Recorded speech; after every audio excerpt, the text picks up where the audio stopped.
Tears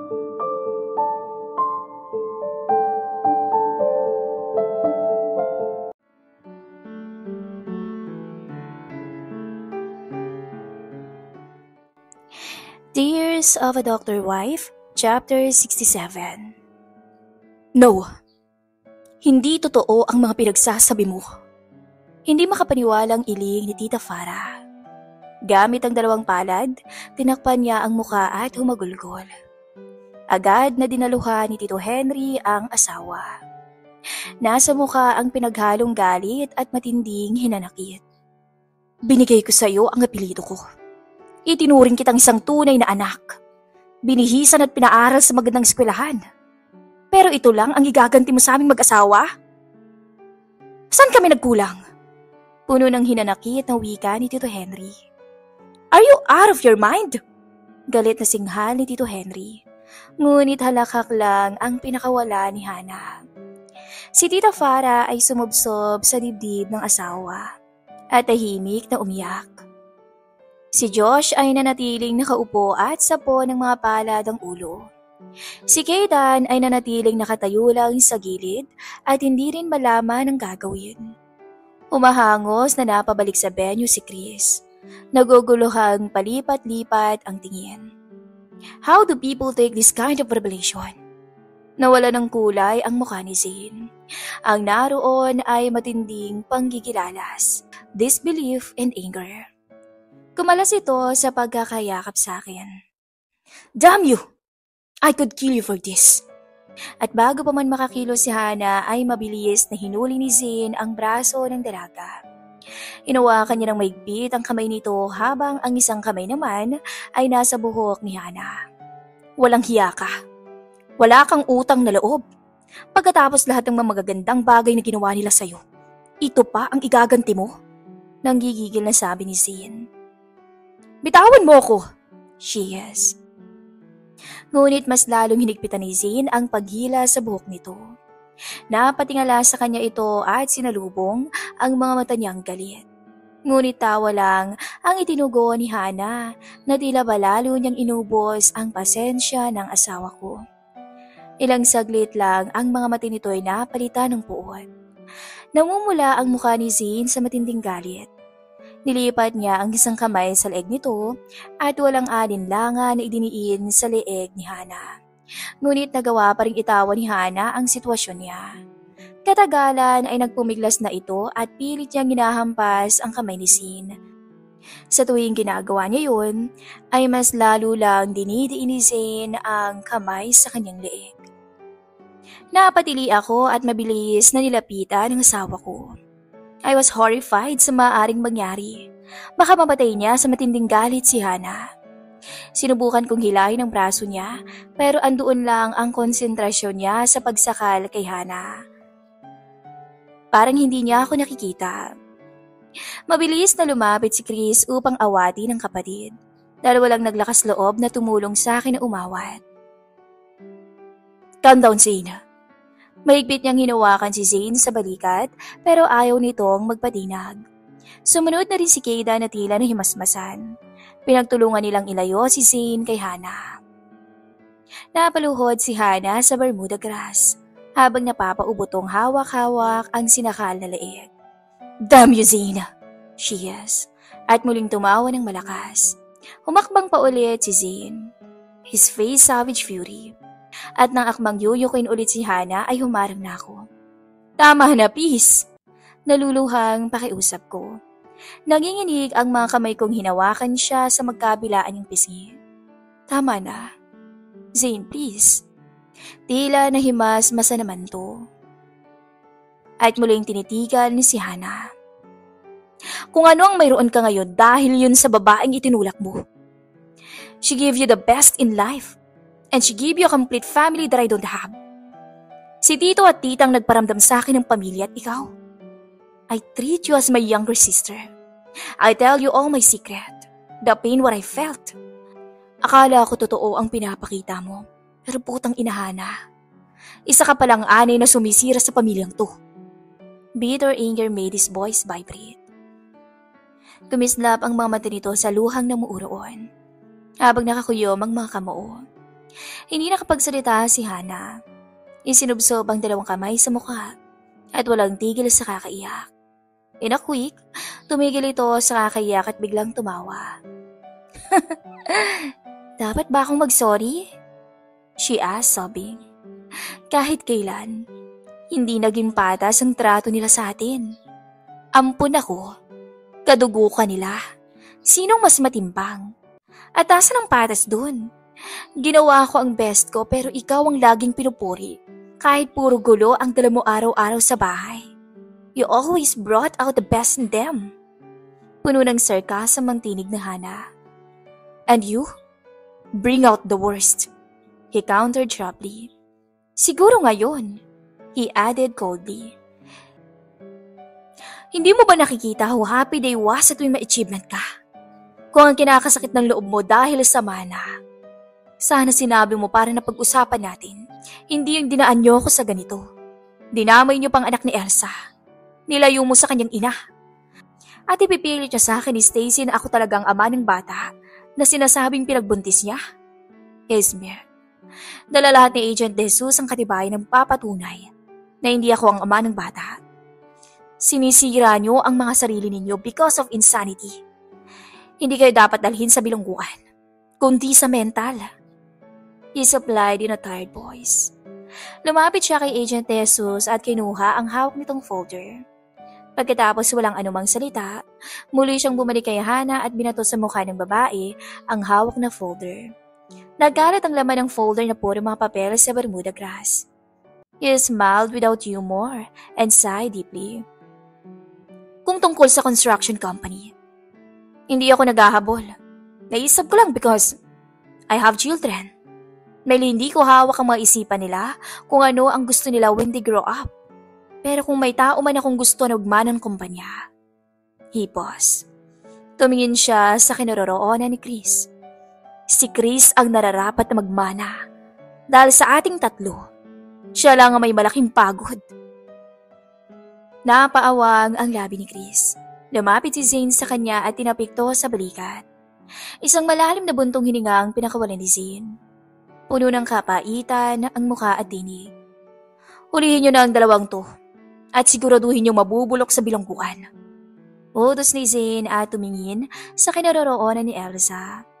Lumapit ang taga-NBI, kina Stacy at Hana. Nagpumiglas ang dalawang babae nang pusasan ang mga to. Dad! Mom! Hiyaw ni Hana nagmamakaawa habang nilalagay ang posa sa puluso-pulusuhan niya. Umiling lang ang mag-asawa. Suminghot si Tita Farah at muling isinubsob ang muka sa dibdib ni Tito Henry. No! Dad! Mom! Lumapit sa akin si Zane. Hinawakan ako sa isang kamay at pinagsiklop niya ang mga palad namin. Yumakap ako sa kanya at hindi ko mapigilan ang mapaluha sa mga nangyayari. Nagpumigla si Stacy sa pulis na humawak sa kanya at itinulak to. Humakbang to at kulang na lang liparin niya ang kinaroroonan namin, marating lang ang pagitan sa amin. Pagkarating sa kinaroroonan namin, isang malakas na sampal ang pinakawalan niya na tumama sa pisngi ni Zane. Kumilos ang isang kamay ni Zane upang sampalin to pero pinigilan ko. Babalikan kita. Tandaan mo yan. Hiyaw nito kasabay ng paghawak ng mga pulis sa braso niya magkabilaan. Nagpupumiglas to na tila ba nandidiring mahawakan. Kaya kong maglakad, mga hayop kayo? Bulyaw niya sa mga pulis. Isang matilim na titig ang pinukul niya kay Zane bago tumalikod. Sisiguraduhin kong mabubulok ka sa bilangguan. Kayong dalawa, giit ni Zane. Bago pa man tuloy ang makaalis na Stacy at Hana. Sinugod sila ni Elsa na kanina pa nagtitimpi sa kanilang dalawa. You bitch! May puot ang tinig ni Elsa. Kasabay noon ay ang paglipad ng kamay nito patungo sa pisngi ni Hana. Sa kabiglaan ay tumilapon si Hana sa fountain na nasa gitna ng lawn. Isa po ang mukhang tinamaan ng palad ni Elsa. Isinunod niya si Stacy. Akmang tatakbo ang babae pero hinarangan to ni Love at kinaladkad niya patungo sa fountain at sinubsob sa tubig. Nagsisigaw pa sa pagiging ng saklolo ang dalawa. Pero nagtawanan na lang ang mga taong nanunood sa kanila. Walang hiya kang babae ka. Puno ng galit na sabi ni Elsa. Lumapit siya ulit kay Hana at hinila niya ang buhok nito at winasiwas ito ng winasiwas. Ganon din ang ginawa ni Love kay Stacy. Walang umawat. Bagkus, lahat ay may hawak na cellphone at kinukunan ng video ang kaganapan. Hindi naman makalaban ng dalawa dahil parehong nakaposas ang kanilang mga kamay. Kaya nagkaroon ng pagkakataon ang dalawa na saktan ang mga ito. Hinapit ako ni Zane sa baywang at niyakap ng ubod ng higpit at hinagkan sa ibabaw ng ulo. Pagkatapos, dinala niya ako pabalik sa loob ng bahay. It's over, darling. Let's get married. Hinagkan ko siya sa labi. Anticipation and excitement trumped in my veins, making me almost giddy, and I shook. He kissed my lips and passionately. Wait, agap ko. Magbati na kayong magkapatid, please. Pati ang mami mo. Gusto ko kapag nagpakasal na tayo, andoon sila. Please? Masuyo kong pakiusap sa kanya and twinkled my eye. Zane laughed, his body vibrating against mine. I couldn't stop a smile from spreading across my face. Yes, I will. Mabilis na inabot ang labi ko. Mariin niyang hinagkan. Kumawala ako sa kanya. Hinanap ng mga mata ko si Elsa na nakayakap na sa kanyang asawa. Sige na, sundan mo si Chris at ang mami mo. Kausapin mo sila. Ako nang bahalang magdala kay Elsa kay Kiara. Napagod ako ng gusto sa mga pangyayari ngayong gabi at gusto ko na rin magpahinga. Malumanay na wika ako sa kanya. Tinitigan niya ako. Pagkatapos ay humugot ng hininga at hinawakan ako sa magkabilaang balikat. Kung yan ang gusto mo. Nakahinga ako ng maluwag bagaman nagsasalubong ang aking mga kilay. Pagkatapos ay ngumiti at ipinagsiklop ang mga braso sa bewang niya. Kausapin mo sila dahil gusto mong magkaayos kayo. Hindi dahil sa sinabi ko. Masuyo kong tinakip ang mukha niya. Sige na, puntahan mo na sila. Talk to them with all your heart. Humakbang ako patungo sa hagdanan. Zay, hindi ko alam kung paano sisimulan. Nahinto ako sa paghakbang at lumingon. Natilihan ng hindi tumitinag si Zane at nanatiling nakatayong nakatitig sa akin with worried eyes. Maaaring nag-aalala ito sa hihinat na magiging usapan nila. Natatakot ako. Baka pwede mo akong samahan, he said huskily. Nakikita ko sa mga mata niya ang kaba at takot, pati na rin ang galak. Humakbang ito at naupo. May palagay akong hindi ito tatagal na nakatayo at natitiyak akong hindi kakayanin ng tuhod niya ang tensyon sa susunod na mangyayari. Do we have a cigarette here? Sabi nila pantanggal ng stress. Natawa ako sa kanya. Lumapit ako at marahan na tinakip ulit siya sa mukha. Wala. Cigarette is dangerous to our health. Inabot ko ang labi niya at hinalikan yun to calm him down. Naramdaman kong medyo kumalma siya. Nangakmang gaganti siya, ay kumawala ako.